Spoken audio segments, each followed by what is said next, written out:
দর্শক বিন্দু, আমরা জানি পশ্চিমবঙ্গে প্রায় 4 বছর থেকে 100 দিনের কাজ বন্ধ হয়ে রয়েছে। এবার এই 100 দিনের কাজ পুনরায় চালু হওয়া নিয়ে মানুষের মধ্যে আশা দেখা দিয়েছে। কারণ আমরা জানি ইতিমধ্যে সুপ্রিম কোর্ট নির্দেশ দিয়েছে যে পশ্চিমবঙ্গে পুনরায় 100 দিনের কাজ শুরু করতে হবে এবং যে সমস্ত টাকা পেন্ডিং আছে সেই সমস্ত টাকাও কিন্তু ক্লিয়ার করতে হবে।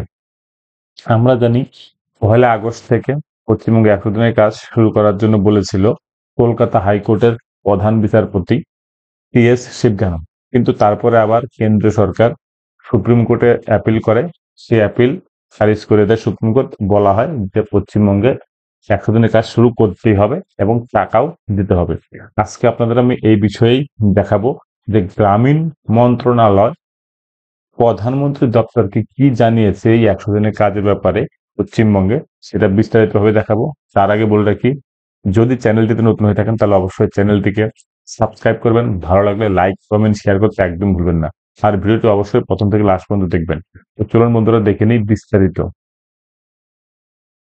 জানা গেছে যে গ্রামীণ মন্ত্রণালয় যেখান থেকে 100 দিনের কাজ পরিচালনা করা হয়, সেই দপ্তর প্রধানমন্ত্রীর কার্যালয় অর্থাৎ পিএমও কে জানিয়েছে যে তারা বিশেষ শর্তে, অর্থাৎ কলকাতা হাইকোর্ট যখন রায় দিয়েছিল যে পশ্চিমবঙ্গে 1লা আগস্ট থেকে কাজ শুরু করতে হবে, তখন কিন্তু কলকাতা হাইকোর্টের প্রধান বিচারপতি বলেছিল কেন্দ্রীয় সরকার চাইলে যে কোনো শর্ত আরোপ করতে পারে পশ্চিমবঙ্গে 100 দিনের কাজের জন্য।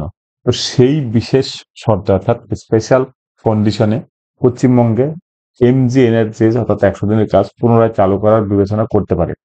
সুপ্রিম কোর্টে বিপত্তির কয়েকদিন পর গ্রামীণ উন্নয়ন মন্ত্রক অর্থাৎ এমওআরডি বিশেষত পশ্চিমবঙ্গ মহাত্মা গান্ধী জাতীয় গ্রামীণ কর্মসংস্থান গ্যারান্টি প্রকল্পে পুনরায় চালু করার কথা বিবেচনা করার সিদ্ধান্ত নিয়েছে।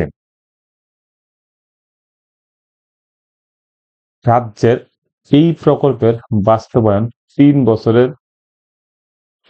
বছরেরও বেশি সময় আগে স্থগিত করা হয়েছিল এবং সেখানকার তৃণমূল নেতৃত্বাধীন সরকার মন্ত্রককে এই প্রকল্পটি পুনরায় চালু করার জন্য অনুরোধ জানিয়ে আসছিল।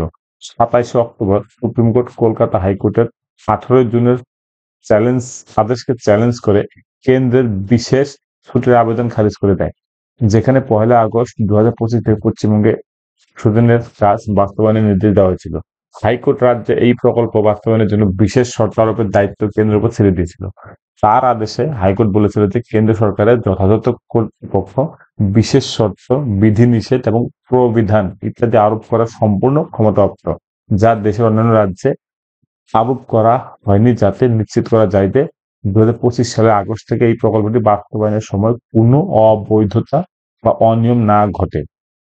মন্ত্রক হাইকোর্টের নির্দেশকে সুপ্রিম কোর্টে চ্যালেঞ্জ করার সিদ্ধান্ত নেয় এবং বাস্তবায়নের আদেশ কার্যকর করার জন্য একদিন আগেও 31 জুলাই এসএলপি অর্থাৎ স্পেশাল লিভ পিটিশন দাখিল করে, যেখানে 27 অক্টোবর সেই আবেদন খারিজ করে দেওয়া হয় সুপ্রিম কোর্টের পক্ষ থেকে।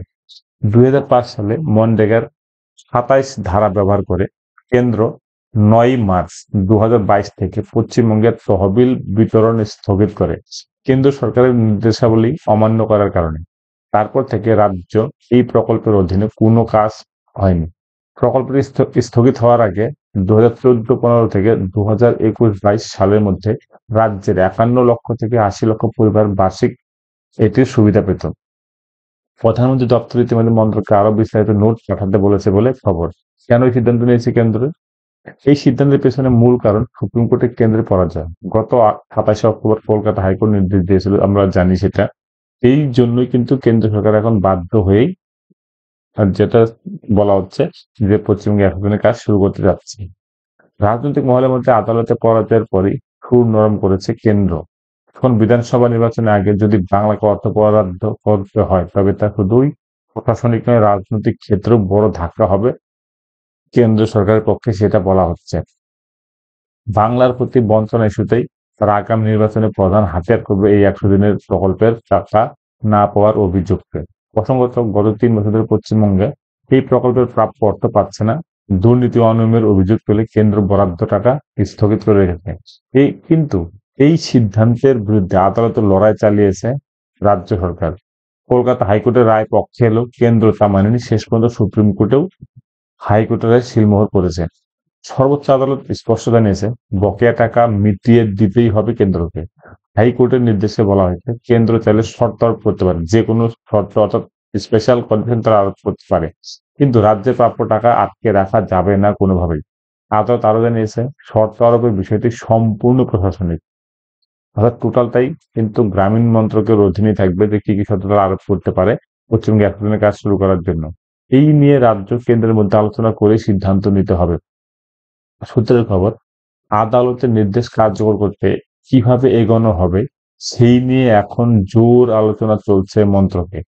কৃষিমন্ত্রী শিবরাজ সিং চৌহান প্রধানমন্ত্রী দপ্তরকে জানিয়েছে যে বাংলার বকেয়া টাকা দেওয়ার প্রক্রিয়ায় রাজনৈতিক চাপ নয়, প্রশাসনিক যুক্তি যেন প্রাধান্য পায়। রাজনৈতিক বিশ্লেষকদের মতে নির্বাচনের আগে বাংলার আর্থিক বঞ্চনা ইস্যুতে চাপ বাড়তে থাকায় আদালতের নির্দেশ মানে 100 দিনের প্রকল্পে টাকা মেটানো ছাড়া আর কোনো বিকল্প নেই কেন্দ্রের কাছে। সুতরাং আমরা আশা করতেই পারি বেশ কয়েকদিন আমরা যে আলোচনা দেখছি তাতে মনে হচ্ছে যে অল্প কয়েকদিনের মধ্যেই কিন্তু পশ্চিমবঙ্গে 100 দিনের কাজ শুরু হবে। আমরা জানি পশ্চিমবঙ্গে এখন জব কার্ড ইকেওয়াইসি চলছে, অর্থাৎ এই ইকেওয়াইসি সম্পূর্ণ হলে পরে কিন্তু 100 দিনের কাজ পুনরায় শুরু করা যাবে বলে সব পক্ষ থেকে মনে করা হচ্ছে। তো বন্ধুরা, ধন্যবাদ ভিডিওটি প্রথম থেকে লাস্ট পর্যন্ত দেখার জন্য। বলে রাখি চ্যানেলটি নতুন হলে অবশ্যই সাবস্ক্রাইব করে রাখবেন। ধন্যবাদ।